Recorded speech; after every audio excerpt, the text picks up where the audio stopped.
Chapter 53. It was a dark night, though the full moon rose as I left the enclosed lands and passed out upon the marshes. Beyond their dark line there was a ribbon of clear sky, hardly broad enough to hold the red large moon. In a few minutes she had ascended out of the clear field and among the piled mountains of cloud. There was a melancholy wind, and the marshes were very dismal. A stranger would have found them insupportable, and even to me they were so oppressive that I hesitated, half inclined to go back. But I knew them well, and could have found my way on a far darker night, and had no excuse for returning, being there. So, having come there against my inclination, I went on against it.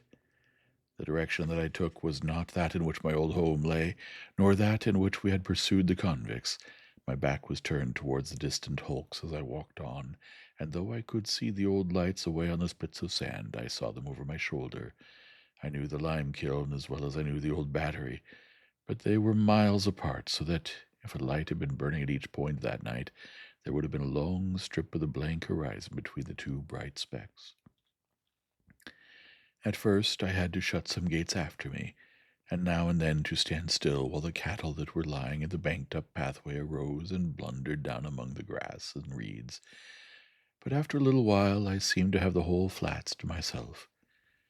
It was another half-hour before I drew near to the kiln. The lime was burning with a sluggish, stifling smell, but the fires were made up and left, and no workmen were visible. Hard by was a small stone quarry. It lay directly in my way, and had been worked that day, as I saw by the tools and barrows that were lying about. Coming up again to the marsh level out of this excavation, for the rude path lay through it, I saw a light in the old sluice house. I quickened my pace and knocked at the door with my hand. Waiting for some reply, I looked about me, noticing how the sluice was abandoned and broken, and how the house, of wood with a tiled roof, would not be proof against the weather much longer, if it were so even now, and how the mud and ooze were coated with lime, and how the choking vapor of the kiln crept in a ghostly way towards me. Still there was no answer, and I knocked again. No answer still, and I tried the latch. It rose into my hand, and the door yielded. Looking in, I saw a lighted candle on a table, a bench and a mattress on a truckle bedstead. As there was a loft above, I called, "Is there anyone here?" But no voice answered. Then I looked at my watch, and finding that it was past 9, called again, "Is there anyone here?" There being still no answer, I went out of the door, irresolute what to do. It was beginning to rain fast. Seeing nothing save what I had seen already, I turned back into the house and stood just within the shelter of the doorway, looking out into the night. While I was considering that someone must have been there lately and must soon be coming back, or the candle would not be burning, it came into my head to look, and the wick were long. I turned round to do so, and had taken up the candle in my hand, when it was extinguished by some violent shock, and the next thing I comprehended was that I had been caught in a strong running noose, thrown over my head from behind. "Now," said a suppressed voice with an oath, "I've got you." "What is this?" I cried, struggling. "Who is it? Help! Help! Help!" Not only were my arms pulled close to my sides, but the pressure on my bad arm caused me exquisite pain.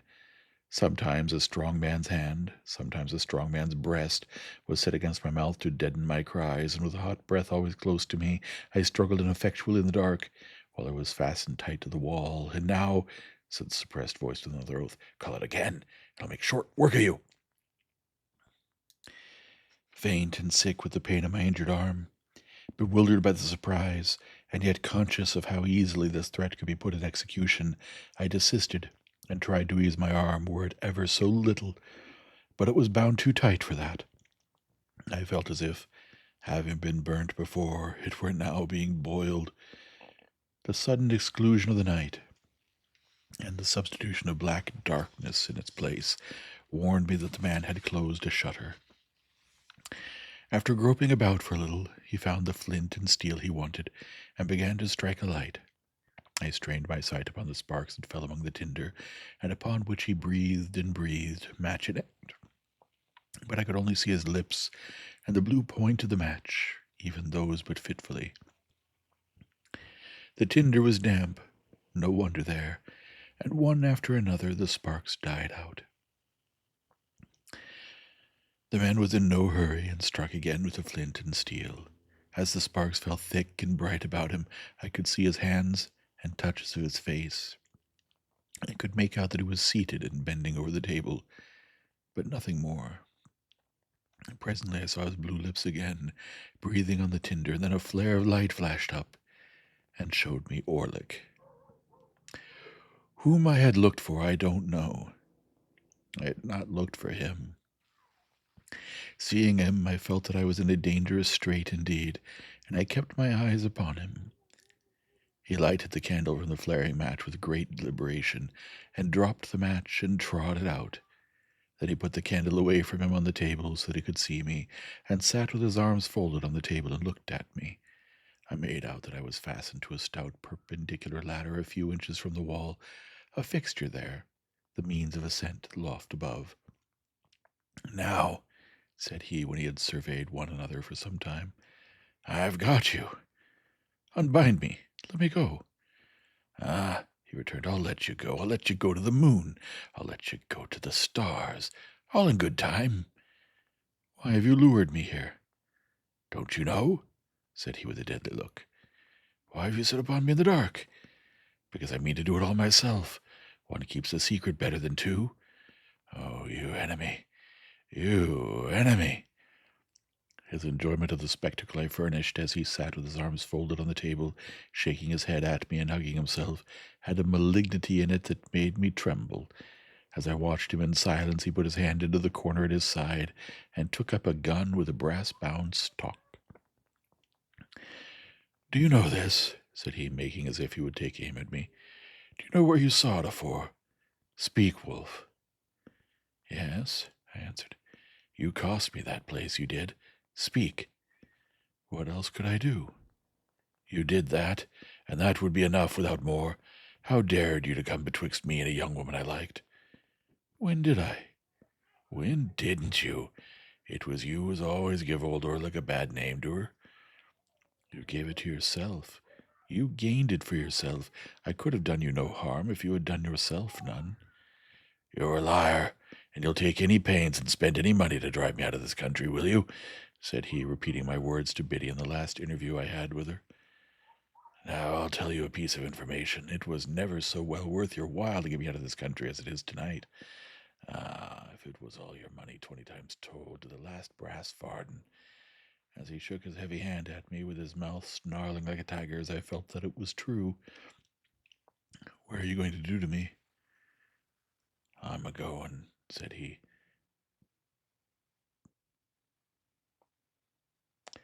What are you going to do to me? I'm a-goin', said he, bringing his fist down upon the table with a heavy blow, and rising as the blow fell to give it greater force. I'm a-goin' to have your life. He leaned forward, staring at me, slowly unclenched his hand and drew it across his mouth as if his mouth watered for me, and sat down again. You was always in old Orlick's way, since ever you was a child. He goes out of his way this present night. He'll have no more in you. You're dead. I felt that I had come to the brink of my grave. For a moment I looked wildly round my trap for any chance to escape, but there was none. More than that, said he, folding his arms to the table again, I won't have a rag of you. I won't have a bone of you left on earth. I'll put your body in the kiln. I'll carry two such to it on my shoulders, and let people suppose what they may of you. They shall never know anything. My mind, with inconceivable rapidity, followed out all the consequences of such a death. Estella's father would believe I had deserted him, would be taken, would die accusing me. Even Herbert would doubt me when he compared the letter I had left for him with the fact that I had called at Miss Havisham's gate for only a moment. Joe and Biddy would never know how sorry I had been that night. None would ever know what I had suffered, how true I had meant to be, what an agony I had passed through. The death close before me was terrible, but far more terrible than death was the dread of being misremembered after death. And so quick were my thoughts that I saw myself despised by unborn generations, Estella's children and their children, while the wretch's words were yet on his lips. "Now, Wolf," said he, "afore I kill you like any other beast, which is what I mean to do and what I have tied you up for, I'll have a good look at you, and a good goad at you, oh, you enemy." It had passed through my thoughts to cry out for help again, though few could know better than I the solitary nature of the spot and the hopelessness of aid. But as he sat gloating over me, I was supported by a scornful detestation of him that sealed my lips. Above all things, I resolved that I would not entreat him, and that I would die making some last poor resistance to him. Softened as my thoughts of all the rest of men were in that dire extremity, humbly beseeching pardon as I did of heaven, melted at heart as I was by the thought that I had taken no farewell, and never now could take farewell of those who were dear to me, or could explain myself to them, or ask for their compassion on my miserable errors, still, if I could have killed him, even in dying, I would have done it. He had been drinking, and his eyes were red and bloodshot. Around his neck was slung a tin bottle, as I had often seen his meat and drink slung about him in other days. He brought the bottle to his lips and took a fiery drink from it, and I smelt the strong spirits that I saw flash into his face. "Wolf," said he, folding his arms again, "old Orlick's a-going to tell you something. It was you as did for your shrew sister." Again, my mind, with its former inconceivable rapidity, had exhausted the whole subject of the attack upon my sister, her illness and her death, before his slow and hesitating speech had formed these words. "It was you, villain," said I. "I tell you it was your doing. I tell you it was done through you," he retorted, catching up the gun and making a blow with the stalk of the vacant air between us. "I come upon her from behind, as I come upon you tonight. I give it to her. I left her for dead, and if there had been a limekiln as nigh her as there is now nigh you, she shouldn't have come to life again. But it warn't old Orlick as did it, was you. You was favored, and he was bullied and beat. Old Orlick bullied and beat, eh? Now you pays for it. You done it. Now you pays for it." He drank again, and became more ferocious. I saw by his tilting of the bottle that there was no great quantity left in it. I distinctly understood that he was working himself up with its contents to make an end of me. I knew that every drop it held was a drop of my life. I knew that when I was changed into a part of the vapor that had crept towards me but a little while before, like my own warning ghost, he would do as he had done in my sister's case, make all haste to the town, and be seen slouching about there drinking at the alehouses. My rapid mind pursued him to the town, made a picture of the street with him in it, and contrasted its lights and life with the lonely marsh and the white vapor creeping over it, into which I should have dissolved. It was not only that I could have summed up years and years and years while he said a dozen words, but that what he did say presented pictures to me, and not mere words. In the excited and exalted state of my brain, I could not think of a place without seeing it, or of persons without seeing them. It is impossible to overstate the vividness of these images, and yet I was so intent all the time upon him himself, who would not be intent on the tiger crouching to spring, that I knew of the slightest action of his fingers. When he had drunk the second time, he rose from the bench on which he sat and pushed the table aside. Then he took up the candle, and shading it with his murderous hand so as to throw its light on me, stood before me, looking at me and enjoying the sight. "Wolf, I tell you something more. It was old Orlick as you tumbled over on your stairs that night." I saw the staircase with its extinguished lamps. I saw the shadows of the heavy stair rails thrown by the watchman's lantern on the wall. I saw the rooms that I was never to see again, a half door open, their door closed, all the articles of furniture around. And why was old Orlick there? I'll tell you something more, Wolf.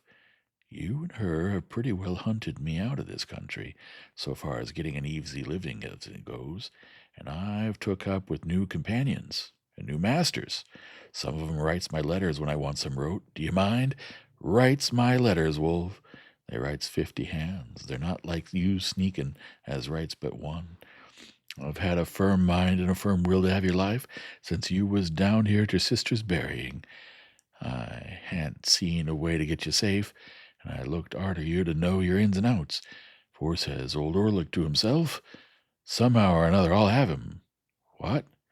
When I looks for you, I finds your Uncle Provis, eh? Mill Pond Bank and Shink's Basin and the old green copper rope walk, all so clear and plain.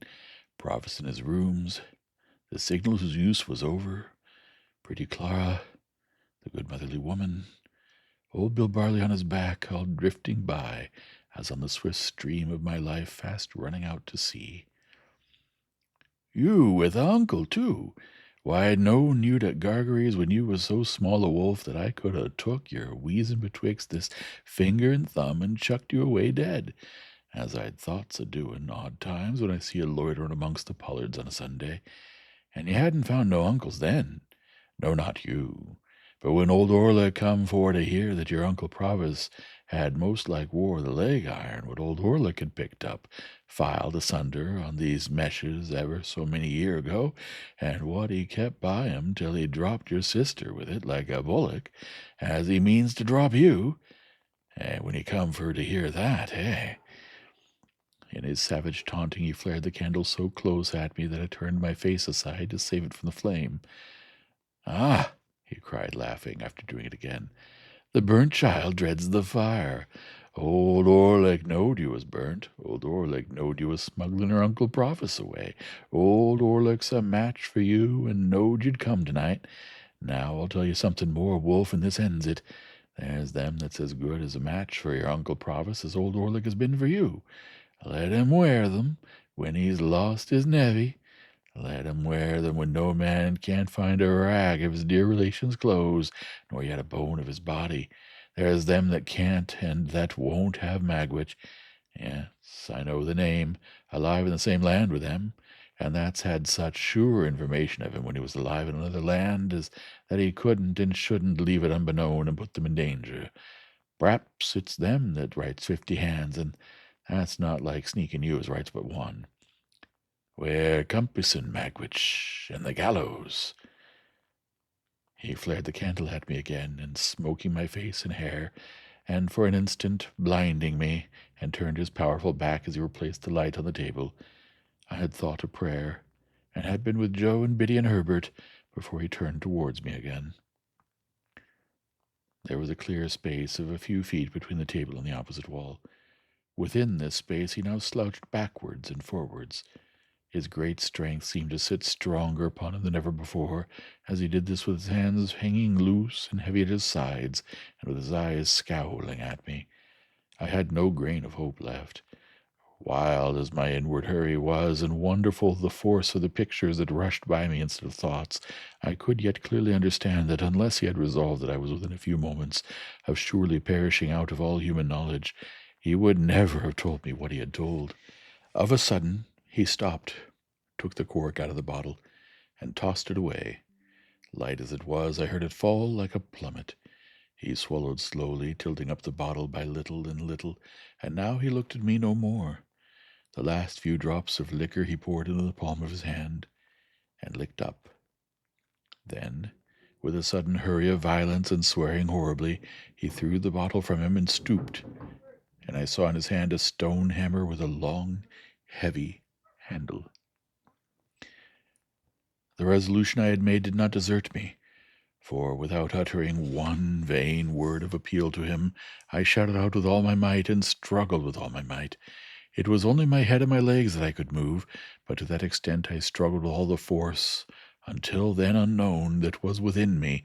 In the same instant I heard responsive shouts, saw figures in a gleam of light dash in at the door, heard voices in tumult, and saw Orlick emerge from a struggle of men, as if it were tumbling water, clear the table at a leap, and fly out into the night. After a blank, I found that I was lying unbound on the floor in the same place, with my head on someone's knee. My eyes were fixed on the ladder against the wall when I came to myself.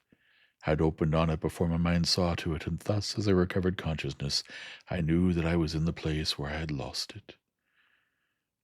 Too indifferent at first even to look round and ascertain who supported me, I was lying looking at the ladder when there came between me and it a face, the face of Trabb's boy. "I think he's all right," said Trabb's boy in a sober voice. "But ain't he just pale, though?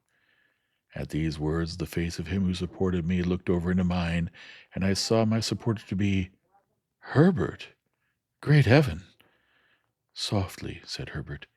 Gently, Handel. Don't be too eager. Her old comrade Startop, I cried as he too bent over me. Remember what he's going to assist us in, said Herbert, and be calm. The illusion made me spring up, though I dropped again from the pain of my arm. The time has not gone by, Herbert, has it? What night is tonight? How long have I been here? For I had a strange and strong misgiving that I'd been lying there a long time, a day and a night, 2 days and nights, more. The time has not gone by. It's still Monday night. Thank God. And you have all tomorrow, Tuesday, to rest in, said Herbert. But you can't help groaning, my dear Handel. What hurt have you got? Can you stand? Yes, I can walk. I have no hurt but in this throbbing arm. They laid it bare and did what they could. It was violently swollen and inflamed, and I could scarcely endure to have it touched. But they tore up their handkerchiefs to make fresh bandages, and carefully replaced it in the sling until we could get to the town and obtain some cooling lotion to put upon it. In a little while we had shut the door of the dark and empty sluice house, and were passing through the quarry on our way back. Trabb's boy, Trabb's overgrown young man now, went before us with a lantern, which was the light I had seen come in at the door. But the moon was a good 2 hours higher than when I had last seen the sky, and the night, though rainy, was much lighter. The white vapor of the kiln was passing from us as we went by, and as I had thought a prayer before, I thought a thanksgiving now. Entreating Herbert to tell me how he had come to my rescue, which at first he had flatly refused to do, but had insisted on my remaining quiet, I learnt that I had in my hurry dropped the letter, open, in our chambers, where he, coming home to bring with him Startop, whom he had met in the street on his way to me, found it very soon after I was gone. Its tone made him uneasy, and the more so because of the inconsistency between it and the hasty letter I had left for him, his uneasiness increasing instead of subsiding. After a quarter of an hour's consideration, he set off for the coach office with Startop, who volunteered his company to make inquiry when the next coach went down. Finding that the afternoon coach was gone, and finding that his uneasiness grew into positive alarm as obstacles came in his way, he resolved to follow it a post-chaise. So he and Startup arrived at the Blue Boar, fully expecting there to find me, or tidings of me, but finding neither, went on to Miss Havisham's, where they lost me. Hereupon they went back to the hotel, doubtless at about the time when I was hearing the popular local version of my own story, to refresh themselves and to get someone to guide them out upon the marshes. Among the loungers under the Boar's archway happened to be Trabb's boy, true to his ancient habit of happening to be everywhere where he had no business, and Trabb's boy had been seen me passing from Miss Havisham's in the direction of my dining place. Thus Trabb's boy became their guide, and with him they went out to the sluice house, though by the town way to the marshes, which I had avoided. Now, as they went along, Herbert reflected that I might, after all, have been brought there on some genuine and serviceable errand, tending to Provis' safety, and bethinking himself that in that case interruption must be mischievous, left his guide and Startop on the edge of the quarry, and went on by himself, and stole round the house 2 or 3 times, endeavoring to ascertain whether all was right within. As he could hear nothing but the distinct sounds of one deep, rough voice, this was while my mind was so busy. He even at last began to doubt whether I was there, when suddenly I cried out loudly, and he answered the cries and rushed in, closely followed by the other 2. When I told Herbert what had passed within the house, he was for our immediately going before a magistrate in the town, late at night as it was, and getting out a warrant. But I had already considered that such a course, by detaining us there, or binding us to come back, might be fatal to Provis. There was no gainsaying this difficulty, and we relinquished all thoughts of pursuing Orlick at that time. For the present, under the circumstances, we deemed it prudent to make rather light of the matter to Trabb's boy, who, I am convinced, would have been much affected by disappointment if he had known that his intervention saved me from the lime kiln. Not that Trabb's boy was of a malignant nature, but that he had too much spare vivacity, and that it was in his constitution to want variety and excitement at anybody's expense. When we parted, I presented him with 2 guineas, which seemed to meet his views, and told him that I was sorry ever to have had an ill opinion of him, which made no impression on him at all.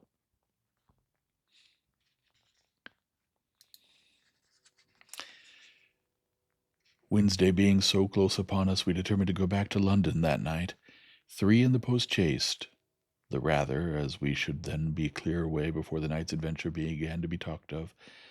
Herbert got a large bottle of stuff for my arm, and by dint of having the stuff dropped over it all the night through, I was just able to bear its pain on the journey. It was daylight when we reached the temple, and I went at once to bed, and lay in bed all day. My terror as I lay there of falling ill and being unfitted for tomorrow was so besetting that I wonder it did not disable me of itself. It would have done so, pretty surely, in conjunction with the mental wear and tear I had suffered, but for the unnatural strain upon me that tomorrow was, so anxiously looked forward to, charged with such consequences, its results so impenetrably hidden, though so near. No precaution could have been more obvious than our refraining from communication with him that very day, yet this again increased my restlessness. I started at every footstep and every sound, believing that he was discovered and taken, and this was the messenger to tell me so. I persuaded myself that I knew he was taken, that there was something more upon my mind than a fear of a presentiment, that the fact had occurred, and I had a mysterious knowledge of it. As the day wore on, and no ill news came, as the day closed in and darkness fell, my overshadowing dread of being disabled by illness before tomorrow morning altogether mastered me. My burning arm throbbed, and my burning head throbbed, and I fancied I was beginning to wander. I counted up to high numbers to make sure of myself, and repeated passages that I knew in prose and verse. It happened sometimes that entire messages repeated, and in the mere escape of a fatigued mind I dozed for some moments or forgot. Then I would say to myself with a start, "Now it has come, and I'm turning delirious." They kept me very quiet all day, and kept my arm constantly dressed, and gave me cooling drinks. Whenever I fell asleep, I awoke with a notion that I had had in the sluice house, that a long time had elapsed, and the opportunity to save him was gone. About midnight I got out of bed and went to Herbert, with the conviction that I had been asleep for 24 hours, and that Wednesday was past. It was the last self-exhausting effort of my fretfulness, for after that I slept soundly. Wednesday morning was dawning when I looked out of window. The winking lights upon the bridges were already pale. The coming sun was like a marsh of fire on the horizon. The river, still dark and mysterious, was spanned by bridges that were turning coldly gray, with here and there atop a warm touch from the burning in the sky. As I looked about the clustered roofs, with church towers and spires shooting into the unusually clear air, the sun rose up, and a veil seemed to be drawn from the river, and millions of sparkles burst out upon its waters. From me, too, a veil seemed to be drawn, and I felt strong and well. Herbert lay asleep in his bed, and our old fellow student lay asleep on the sofa. I could not dress myself without help, but I made up the fire, which was still burning, and got some coffee ready for them. In good time they too started up strong and well, and we admitted the sharp morning air at the windows, and looked at the tide that was still flowing towards us. "When it turns at 9 o'clock," said Herbert cheerfully, "look out for us, and stand ready. You over there at Mill Pond Bank." Chapter 54. It was one of those March days when the sun shines hot and the wind blows cold, when it is summer in the light and winter in the shade. We had our peacoats with us, and I took a bag. Of all my worldly possessions I took no more than the few necessaries that filled the bag. Where I might go, what I might do, or when I might return, were questions utterly unknown to me, nor did I vex my mind with them, for it was wholly set on Provis safety. I only wondered for the passing moment, as I stopped at the door and looked back, under what altered circumstances I should next see those rooms, if ever. We loitered down to the temple stairs, and stood loitering there as if we were not quite decided to go upon the water at all. Of course, I had taken care that the boat should be ready and everything in order. After a little show of indecision, which there were none to see but the 2 or 3 amphibious creatures belonging to our temple stairs, we went on board and cast off, Herbert in the bow, I steering. It was then about high water, 8:30. Our plan was this. The tide, beginning to run down at 9 and being with us until 3, we intended still to creep on after it had turned, and row against it until dark. We should then be well in those long reaches below Gravesend between Kent and Essex, where the river is broad and solitary, where the waterside inhabitants are very few, and where lone public houses are scattered here and there, of which we could choose one for a resting place. There we meant to lie by all night. The steamer for Hamburg and the steamer for Rotterdam would start from London at about 9 on Thursday morning. We should know at what time to expect them, according to where we were, and would hail the first, so that if by any accident we were not taken abroad, we would have another chance. We knew the distinguishing marks of each vessel. The relief of being at last engaged in the execution of the purpose was so great to me that I felt it difficult to realize the condition in which I had been a few hours before. The crisp air, the sunlight, the movement on the river and the moving river itself, the road that ran with us, seeming to sympathize with us, animate us, and encourage us on, freshened me with new hope. I felt mortified to be of so little use in the boat, but there were few better oarsmen than my two friends, and they rowed with a steady stroke that was to last all day. At that time, the stream traffic on the Thames was far below its present extent, and watermen's boats were far more numerous. Of barges, sailing, colliers, and coasting traders there were perhaps as many as now, but of steamships great and small not a tithe or a 20th part so many. Early as it was, there were plenty of scullers going here and there that morning, and plenty of barges dropping down with the tide. The navigation of the river between bridges in an open boat was a much easier and commoner matter in those days than it is in these, and we went ahead among many skiffs and wherries briskly. Old London Bridge was soon passed, and Old Billingsgate Market with its oyster boats and Dutchmen, and the White Tower and Trader's Gate, and we were in among the tiers of shipping. Here were the Leith, Aberdeen, and Glasgow steamers, loading and unloading goods, and looking immensely high out of the water as we passed alongside.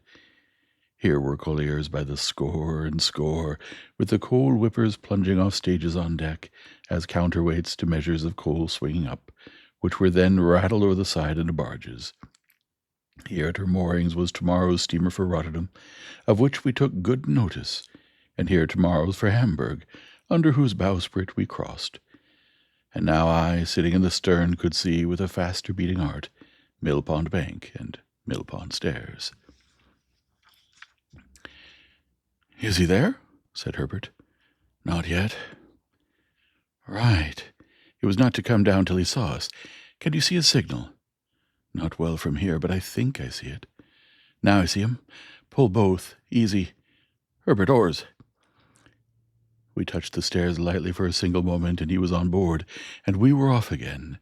He had a boat cloak with him, and a black canvas bag, and he looked as like a river pilot as my heart could have wished. "Dear boy," he said, putting his arm on my shoulder as he took his seat. "Faithful dear boy, well done. Thank ye, thank ye." Again among the tiers of shipping, in and out, avoiding rusty chain cables, frayed hempen hawsers, and bobbing buoys, sinking for the moment floating broken baskets, scattering floating chips of wood and shaving, cleaving floating scum of coal in and out under the figurehead of the John of Sutherland, making a speech to the winds, as is done by many Johns, and the Betsy of Yarmouth with a firm formality of bosom, and her knobby eyes starting 2 inches out of her head, in and out. Hammers going in shipbuilders' yards, saws going at timber, clashing engines going at things unknown, pumps going in leaky ships, capstans going, ships going out to sea, and unintelligible sea creatures roaring curses over the bulwarks at respondent lightermen, in and out. Out at last upon the clear river where the ship's boys might take their fenders in, no longer fishing in troubled waters with them over the side, and where the festooned sails might fly out to the wind. At the stairs where we had taken him aboard, and ever since I had looked warily for any token of our being suspected, I had seen none. We certainly had not been, and at that time as certainly we were not either, attended or followed by any boat. If we had been waited on by any boat, I should have run into shore and have obliged her to go on, or to make her purpose evident. but we held our own without any appearance of molestation. He had his boat cloak on him, and looked, as I have said, a natural part of the scene. It was remarkable, but perhaps the wretched life he had led accounted for it, that he was the least anxious of any of us. He was not indifferent, for he told me that he hoped to live to see his gentleman one of the best gentlemen in a foreign country. He was not disposed to be passive or resigned, as I understood it, but he had no notion of meeting danger halfway. When it came upon him, he confronted it, but it must come before he troubled himself. "If you knowed, dear boy," he said to me, "what it is to sit here longer, my dear boy, and have my smoke, out of having been day by day betwixt four walls, you'd envy me. But you don't know what it is." "I think I know the delights of freedom," I answered. "Ah," said he, shaking his head gravely, "but you don't know it equal to me. You must have been under lock and key, dear boy, to know it equal to me. But I ain't a-going to be low." It occurred to me as inconsistent that for any mastering idea he should have endangered his freedom and even his life. But I reflected that perhaps freedom without danger was too much apart from all the habit of his existence to be to him what it would be to another man. I was not far out, since he said, after smoking a little, "You see, dear boy, when I was over yonder, t'other side the world, I was always a-looking to this side, and it come flat to be there, for all I was a-growing rich. Everybody knowed Magwitch, and Magwitch could come, and Magwitch could go, and nobody's head would be troubled about him. They ain't so easy concerning me here, dear boy. Wouldn't be leastwise if they knowed where I was." "If all goes well," said I, "you'll be perfectly free and safe again within a few hours." "Well," he returned, drawing a long breath, "I hope so." "And think so?" He dipped his hand in the water over the boat's gunwale and said, smiling with that softened air upon him which was not new to me, "I suppose I think so, dear boy. We'd be puzzled to be more quiet and easy-going than we are at present, but it's a-flowing so soft and pleasant through the water, perhaps, as makes me think it.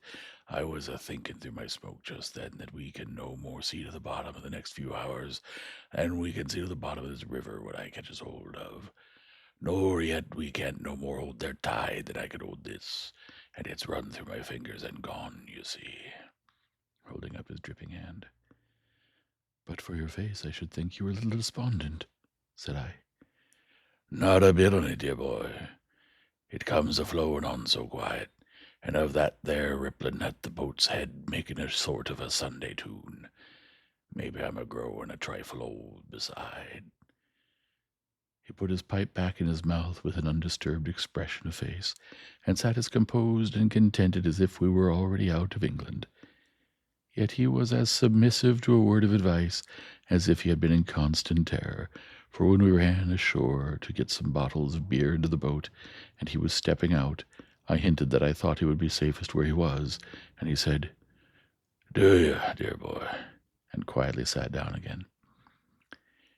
The air felt cold upon the river, but it was a bright day, and the sunshine was very cheering.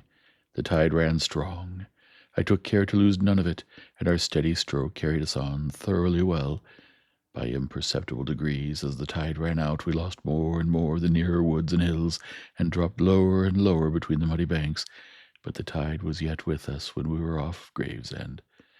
As our charge was wrapped in his cloak, I purposely passed within a boat or two's length of the floating custom-house, and so out to catch the stream, alongside of 2 emigrant ships, and under the bows of a large transport, with troops on the forecastle looking down at us. And soon the tide began to slacken, and the craft lying at anchor to swing, and presently they had all swung round, and the ships that were taking advantage of the new tide to get up to the pool began to crowd upon us in a fleet, and we kept under the shore, as much out of the strength of the tide now as we could, standing carefully off from low shallows and mud banks. Our oarsmen were so fresh, by dint of having occasionally let her drive with the tide for a minute or two, that a quarter of an hour's rest proved full as much as they wanted. We got ashore among some slippery stones while we ate and drank what we had with us, and looked about. It was like my own marsh country, flat and monotonous, and with a dim horizon, while the winding river turned and turned, and the great floating buoys upon it turned and turned, and everything else seemed stranded and still. For now the last of the fleet of ships was round the last low point we had headed, and the last green barge, straw laden with a brown sail, had followed, and some ballast lighters, shaped like a child's first rude imitation of a boat, lay low in the mud, and a little squat shoal lighthouse on open piles stood crippled in the mud on stilts and crutches, and slimy stakes stuck out of the mud, and slimy stones stuck out of the mud, and red landmarks and tide marks stuck out of the mud, and an old landing stage and an old roofless building slipped into the mud, and all about us was stagnation and mud. We pushed off again, and made what way we could. It was much harder work now, but Herbert and Startop persevered, and rowed and rowed and rowed until the sun went down. By that time the river had lifted us a little, so that we could see above the bank. There was the red sun on the low level of the shore, and a purple haze, fast deepening into black, and there was the solitary flat marsh. And far away there were the rising grounds, between which and us there seemed to be no life, save here and there, in the foreground, a melancholy gull. As the night was fast falling, and as the moon, being past the full, would not rise early, we held a little council, a short one, for clearly our course was to lie by at the first lonely tavern we could find. So they plied their oars once more, and I looked out for anything like a house. Thus we held on, speaking little, for 4 or 5 dull miles. It was very cold, and a collier coming by us with her galley fires smoking and flaring looked like a comfortable home. The night was as dark by this time as it would be until morning, and what light we had seemed to come more from the river than the sky, as the oars in their dipping struck at a few reflected stars. At this dismal time we were evidently all possessed by the idea that we were followed. As the tide made, it flapped heavily at irregular intervals against the shore, and whenever such a sound came, one or other of us was sure to start, and looked in that direction. Here and there the set of the current had worn down the bank into a little creek, and we were all suspicious of such places, and eyed them nervously. Sometimes, "What was that ripple?" one of us would say in a low voice, or another, "Is that a boat yonder?" And afterwards we would fall into a dead silence, and I would sit impatiently thinking with what an unusual amount of noise the oars worked in the thowels. At length we descried a light and a roof, and presently afterwards ran alongside a little causeway made of stones that had been picked up hard by. Leaving the rest in the boat, I stepped ashore, and found the light to be in a window of a public house. It was a dirty place enough, and I dare say not unknown to smuggling adventurers, but there was a good fire in the kitchen, and there were eggs and bacon to eat, and various liquors to drink, and also there were 2 double-bedded rooms, such as they were, the landlord said. No other company was in the house than the landlord, his wife, and a grizzled male creature, the Jack of the little causeway, who was as slimy and smeary as if he had been low water mark too. With this assistant I went down to the boat again, and we all came ashore, and brought out the oars, and rudder and boat-hook and all else, and hauled her up for the night. We made a very good meal by the kitchen fire, and then apportioned the bedrooms. Herbert and Startop were to occupy one, I and our charge the other. We found the airs carefully excluded from both, as if air were fatal to life, and there were more dirty clothes and bandboxes under the beds than I should have thought the family possessed. But we considered ourselves well off notwithstanding, for a more solitary place we could not have found. While we were comforting ourselves by the fire after our meal, the Jack, who was sitting in a corner, and who had a bloated pair of shoes on, which he had exhibited while we were eating our eggs and bacon, as interesting relics he had taken a few days ago from the feet of a drowned seaman washed ashore, asked me if we had seen a 4-oared galley going up with the tide. When I told him no, he said she must have gone down then, and yet she took up, too, when she left there. "They must have thought better, and that for some reason or another," said the Jack, "and gone down." "A 4-oared galley, did you say?" "A 4," said the Jack, "and 2 sitters." "Did they come ashore here?"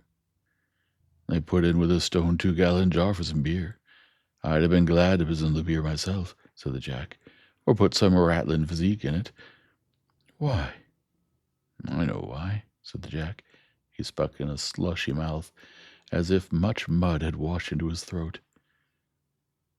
He thinks, said the landlord, a weakly meditative man with a pale eye who seemed to rely greatly on his Jack. He thinks they was what they wasn't. I know what I thinks, observed the Jack. You thinks customers, Jack, said the landlord. I do, said the Jack. And you're wrong, Jack. Am I? In the infinite meaning of his reply and his boundless confidence in his views, the Jack took one of his bloated shoes off, looked into it, knocked a few stones out of it on the kitchen floor, and put it on again. He did this with the air of a Jack who was so right that he could afford to do anything. Why, what do you make out that they're done with their buttons, then, Jack? Asked the landlord, vacillating weakly. Done with their buttons, returned the Jack. Chucked 'em overboard, swallowed 'em, sewed 'em to come up small salad. Done with their buttons. Don't be cheeky, Jack, remonstrated the landlord in a melancholy and pathetic way. A customs officer knows what to do with his buttons, said the Jack, repeating the obnoxious word with the greatest contempt. When they comes betwixt him and his own light, a 4 and 2 sitters don't go hanging and hovering up with one tide and down with another, and both with and against another, without there being customers at the bottom of it. Saying which he went out in disdain, and the landlord, having no one to rely upon, found it impracticable to pursue the subject. This dialogue made us all uneasy, and me very uneasy. The dismal wind was muttering round the house, the tide was flapping at the shore, and I had a feeling that we were caged and threatened. A 4-oared galley hovering about us in so unusual a way as to attract this notice was an ugly circumstance that I could not get rid of. When I had induced Provis to go up to bed, I went outside with my 2 companions. Startop by this time knew the state of the case, and held another council. Whether we should remain at the house until near the steamer's time, which would be about 1 in the afternoon, or whether we should put off early in the morning, was the question we discussed. On the whole, we deemed it the better course to lie where we were until within an hour or so of the steamer's time, and then to get out in her track and drift easily with the tide. Having settled to do this, we returned into the house and went to bed. I lay down with the greater part of my clothes on and slept well for a few hours. When I awoke, the wind had risen, and the sign of the house, the ship, was creaking and banging about with noises that startled me. Rising softly, for my charge lay fast asleep, I looked out of the window.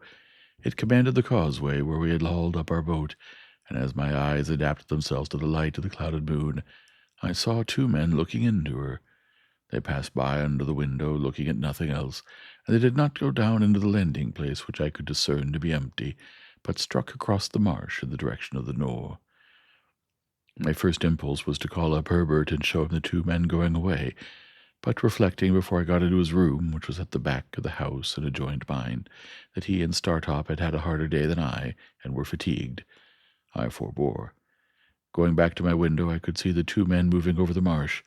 In that light, however, I soon lost them, and feeling very cold, lay down to think of the matter, fell asleep again. We were up early. As we walked to and fro, all 4 together, before breakfast, it deemed it right to recount what I had seen. Again, our charge was the least anxious of the party.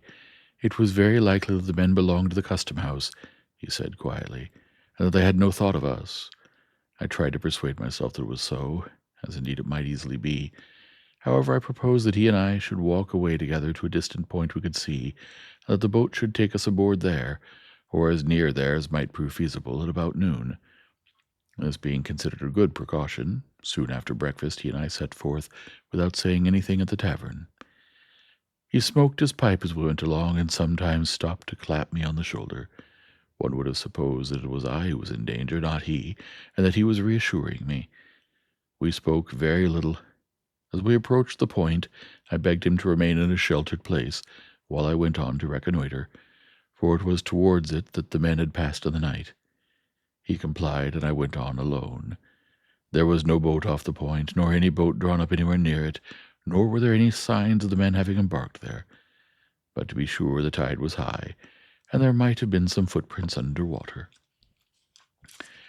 When we looked out from his shelter in the distance and saw that I waved my hat to him to come up, he rejoined me, and there we waited, sometimes lying on the bank wrapped in our coats, and sometimes moving about to warm ourselves, until we saw our boat coming round. We got aboard easily and rowed out into the track of the steamer. By that time it wanted but 10 minutes of 1 o'clock, and we began to look out for her smoke. But it was 1:30 before we saw her smoke, and soon afterwards we saw behind it the smoke of another steamer.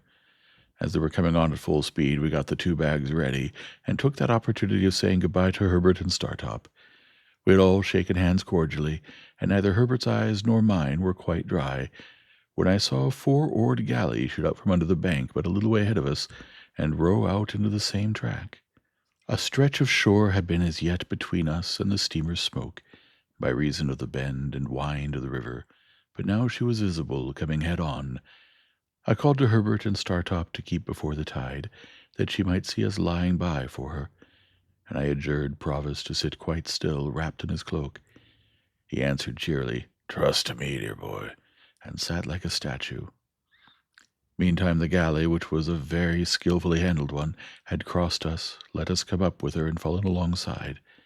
Leaving just enough room for the play of the oars, she kept alongside, drifting when we drifted, and pulling a stroke or two when we pulled. Of the 2 sitters, one held the rudder lines and looked at us attentively, as did all the rowers. The other sitter was wrapped up, much as Provis was, and seemed to shrink and whisper some instruction to the steerer as he looked at us. Not a word was spoken in either boat. Startop could make out after a few minutes which steamer was first, and gave me the word Hamburg in a low voice as we sat face to face. She was nearing us very fast, and the beating of her paddles grew louder and louder.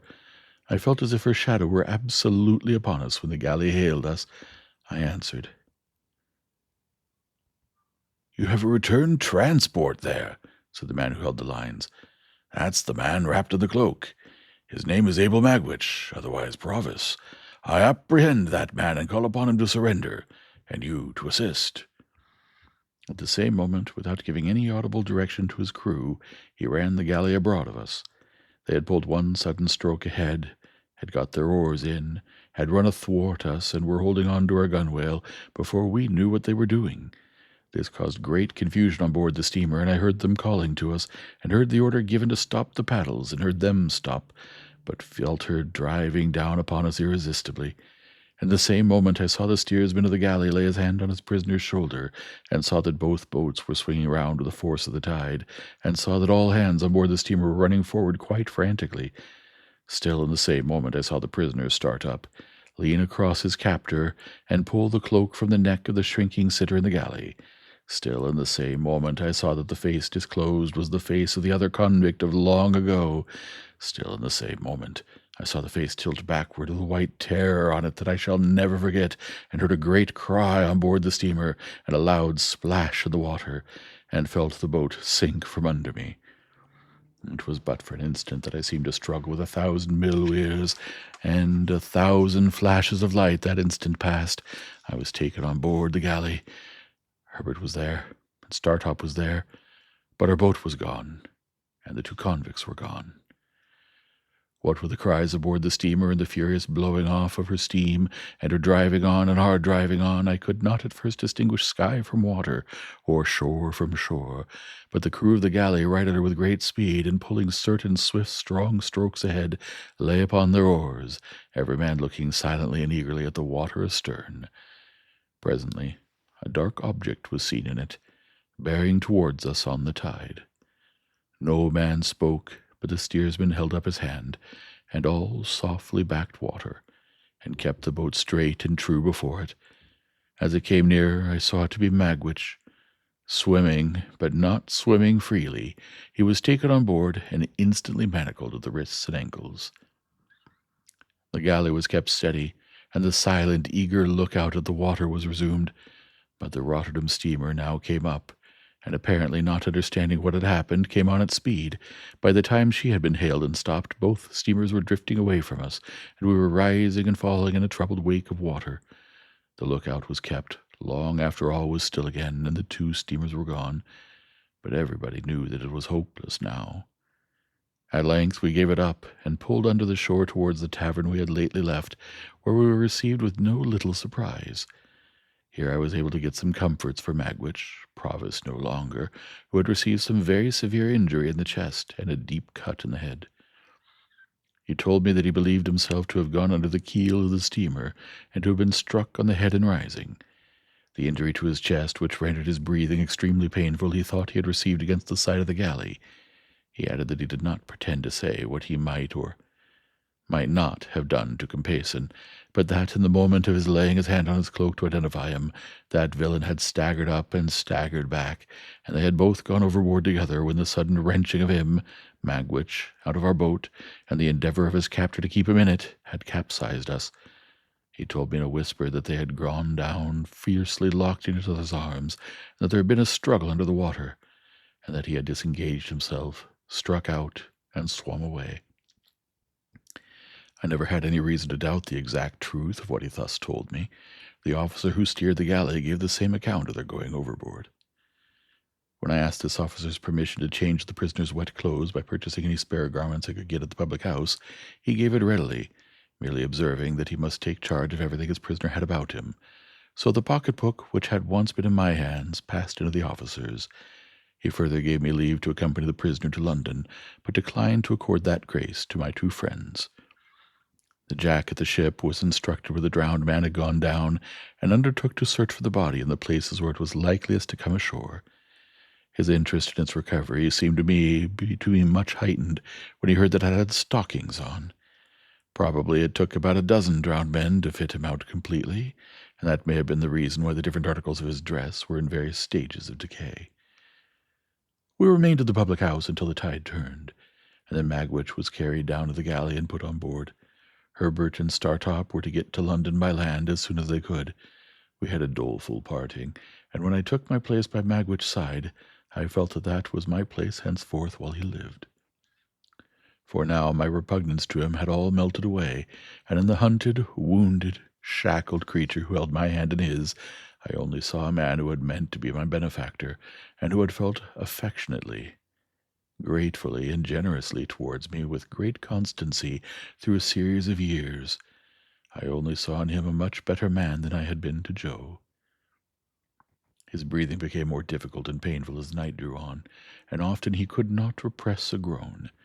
I tried to rest him on the arm I could use in any easy position, but it was dreadful to think that I could not be sorry at heart for his being badly hurt, since it was unquestionably best that he should die. That there were, still living, people enough who were able and willing to identify him I could not doubt. That he would be leniently treated I could not hope. He who had been presented in the worst light at his trial, who had since broken prison and been tried again, who had returned from transportation under a life sentence, and would occasion the death of the man who was the cause of his arrest. As we returned towards the setting sun, we had yesterday left behind us, and as the steam of our hopes seemed all running back, I told him how grieved I was to think that he had come home for my sake. "Dear boy," he answered, "I'm quite content to take my chance. I've seen my boy, and he can be a gentleman without me." No, I had thought about that while we had been there by his side. No, apart from any inclinations of my own, I understood Wemmick's hint now. I foresaw that, being convicted, his possessions would be forfeited to the crown. "Look here, dear boy," said he, "it's best as a gentleman should not be knowed to belong to me now. Only come to see me as if you come by chance along her Wemmick. Sit where I can see you when I'm swore to, for the last a many times, and I don't ask no more." "I will never stir from your side," said I, "when I am suffered to be near you. Please God, I will be as true to you as you have been to me." I felt his hand tremble as it held mine, and he turned his face away as he lay in the bottom of the boat, and I heard that old shout in his throat, soften now like all the rest of him. It was a good thing that he had touched this point, for it put into my mind what I might not otherwise have thought of until too late, that he need never know how his hopes of enriching me had perished.